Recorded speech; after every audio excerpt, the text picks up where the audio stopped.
Груевски ќе зема пратеничка плата и во бегство. Собранието нема законски механизми да му ја укине платата или да му го одземе мандатот во следните 6 месеци. Единствената мерка што може да ја преземат е да му ја кратат сумата секој месец за 5% или по околу 3000 денари. Токму тоа е одлучено на денешната координација на председателот Талат Џафери и координаторите на пратеничките групи, на која се разговарало за пратеничкиот статус на поранешниот премиер.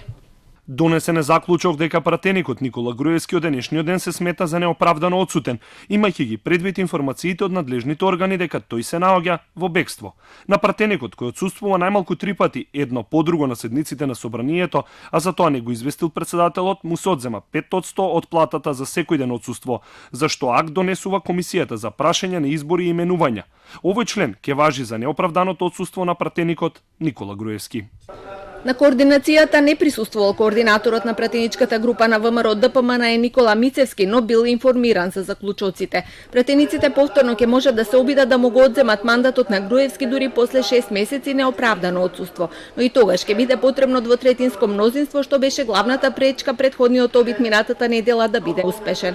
По меѓувреме, лицата кои го обезбедуваа поранешниот премиер се вратени на претходните работни места во 6-та управа.